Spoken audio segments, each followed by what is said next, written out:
a country mourns, a timeline accelerates. And in the space between grief and outrage, the internet does what it always does, compresses 1,000 motives into a single feed, and dares you to pick a side. That's when the fault lines appear. Not just between parties, but between values, decency versus clout, truth versus narrative, belonging versus branding. You are watching a stress test of America's operating system. Here's the snapshot. A prominent activist dies. Emotions are raw. Most people lean toward silence or sympathy. A member of Congress chooses something else, amplifying a metaphor that lands like a slap.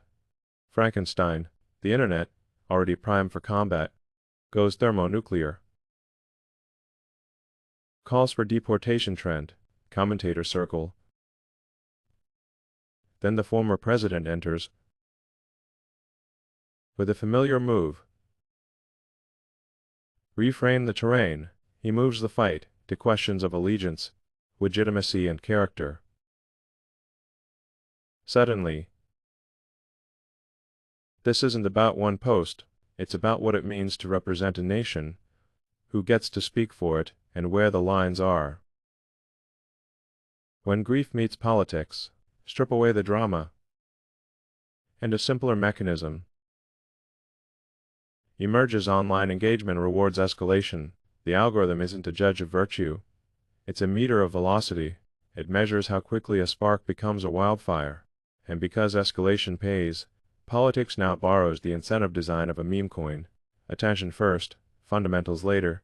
That's the part we never say out loud. When you build a political economy on outrage, you're going to get leaders optimized for outrage. But there's a second mechanism, and it's older than the internet itself. It's the cultural norm that around death we slow down. Even hardened rivals step back. You don't need a law to enforce it. It's a social checksum, one of those unwritten protocols that keeps the network from collapsing under human error. When an elected official violates that protocol at the exact moment it matters most, the public reads it as a bug in the moral firmware. He bundled policy, identity, and personal history into one payload and fired it straight at the legitimacy layer. Agree or disagree with the tactic. Politically, it's efficient. When your opponent's vulnerability is judgment, you don't debate their policy. You question their calibration. Are they reading the room? Do they understand the country they claim to represent? You can call it free speech. And it is. But free speech is the right. Judgment is the craft. Leadership is knowing which lever to pull, and when that's the opening the former president exploited. He didn't argue the metaphor. He argued the meta. What story about America are we telling when we speak like this? About the dead who belongs? Who gets to teach values? Those questions are radioactive. Because nobody can hide from them. Voters don't need footnotes to evaluate tone. If you're feeling whiplash, it's because two incompatible realities are colliding in real time. The first says, emotions are content. Post the take. The second says, grief is sacred. Politicians want to live in both realities at once. They demand the reach of influencer culture while claiming the dignity of statesmanship. But the job has a checksum too. The title representative is literal. You don't just speak for yourself, you speak for people who didn't opt into your brand. Let's zoom out first principle style. What is Congress? Not a Twitter league, not a TED stage. It's a production system. It's a system for laws and signal. The laws shape behavior. The signal shapes culture. When a representative transmits contempt at a moment reserved for restraint, the signal downstream says contempt is normal, restraint is optional, the costs appear later. Off-balance sheet. Families afraid to engage. Security budgets rising, and trust fading in public life. Innovation hates that environment. It needs trust, not just code.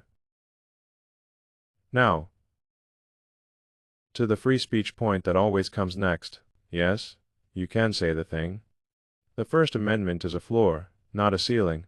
What we've lost is the distinction between legal right and leadership standard. A leader's filter isn't, is this allowed? It's, is this constructive? Does it build social capital or just burn it for retweets? The modern trap is confusing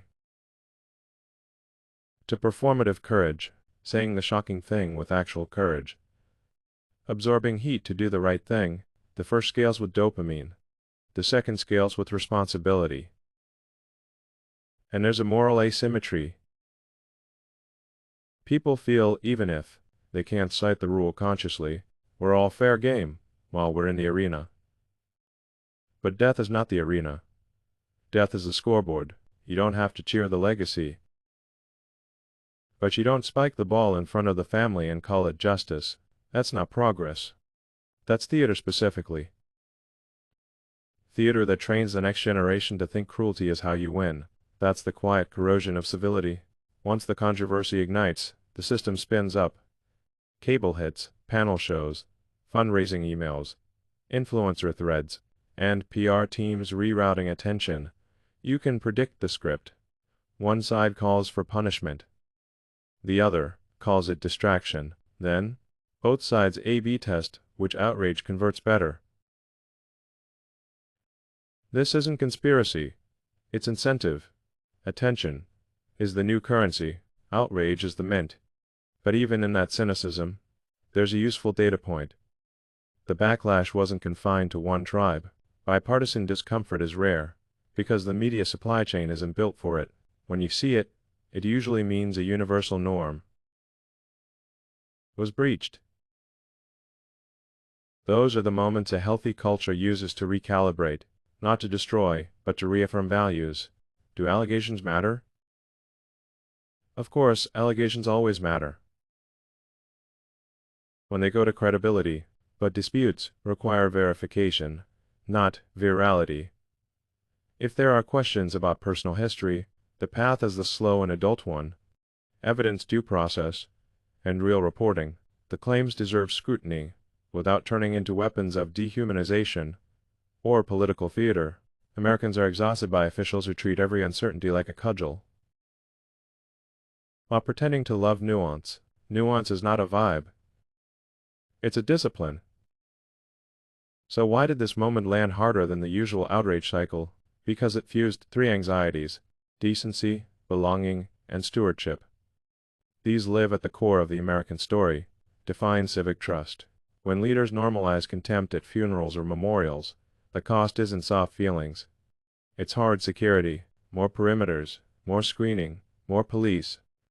The more we ritualize disrespect, the more we harden public life. Performative courage doesn't make the world braver. It makes it brittle. The safest societies aren't the most policed, but the most self-governed. They rely on norms, so the state doesn't need 1,000 officers to keep peace. When citizens gather to cry, the obvious pushback: are we moving goalposts for one person? That's the trap. If the rule is situational, it's not a rule, so write it clearly. When someone dies, take 72 hours and speak as if their family can hear. That's not censorship. It's maturity. A culture that can't restrain itself for 3 days isn't serious enough to steward power, build Mars ships, or cure disease. It's a culture addicted to digital adrenaline. The countermove. We saw questioning loyalty. Eligibility is potent because it taps into primal citizenship. Are you here to build the house or strip the copper? But America's core isn't blood. It's covenant ideas, work, and responsibility. If someone meets the legal threshold, the only legitimate test left is contribution. Do they add to the Commonwealth? Do they act like stewards? If not, voters have a fair remedy. Elections. Courts exist precisely So we don't litigate destiny on timelines. That's the purpose of civilized process. Watch the incentives. A politician who thrives on viral contempt will double down until the market punishes it. One who recalibrates might grow. That's what healthy systems do. To provide fast corrective feedback, but correction only works if culture remembers what it's correcting toward. If everything's permitted and nothing expected, feedback loops die altogether. Many voters over 60 carry a muscle memory of unity under stress. They fought like hell on Tuesday and sat Shiva. On Wednesday, they expect leaders to know the difference. When leaders show they don't, backlash isn't bigotry, it's defense of minimum viable civilization. Sympathetic hosts asking tough questions isn't betrayal, it's a signal. A civic immune response. They're reading the country's vital signs and adjusting tone. That's how legitimacy should work. Journalism that only runs cover for friends isn't journalism. It's marketing, and marketing can juke a quarter but can't sustain a civilization. The lesson for anyone with a platform is simple. Treat grief as a load-bearing beam. Don't punch. There. Say less. If you can't do empathy, do silence. Treat allegations like code. Don't ship without tests. Run the suite. If it compiles, then talk. Strategically, the former president's move was classic force redirection. He relocated the fight to higher ground. Character, community, and gratitude, that's where elections are won. Because that's where people live beyond doom scrolling. He delivered a visual contrast, solemn presence versus snark. Most voters don't replay clips. They remember vibes. Politics is a confidence game. Literally, do I trust you to hold the culture together?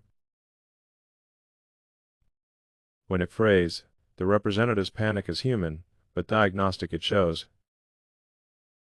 When a brand's been propped up by a platform that suddenly stops cushioning it, the exit ramps are narrow.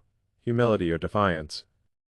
Humility owns the error, repairs the breach, and learns the line between fearless and heartless. Defiance declares victimhood and doubles down into the algorithm. That path gives instant applause and long-term decay. America doesn't need cleverness, it needs wisdom at scale. Resisting the performance trap, wisdom says, when families grieve, lower your voice. When facts are contested, raise your standards. When platforms reward cruelty, resist the urge to feed them. That's not weakness. It's strength. It's harder to hold your fire than pull the trigger. The deeper signal is who we admire. If we idolize outrage with no empathy, we inherit a country that feels like a comment section. If the heroes are those who absorb chaos, extend grace, and still tell truth, we'll deserve the institutions we rebuild. Leadership is making the next right thing easier. Mocking the dead makes everything harder, so here's the takeaway. Respect the dead. Verify claims, protect norms. If you want to be fearless, build something. If you want to be disruptive, start with ego. If you want to be authentic, say I was wrong, faster than I was attacked. The internet won't reward you for it. Do it anyway. The future will respect the dead, verify the claims, protect the norms that let strangers share a country. Build with neighbors, not enemies. Train the news back. That's how we earn a future strong enough for Mars and soft enough for mercy.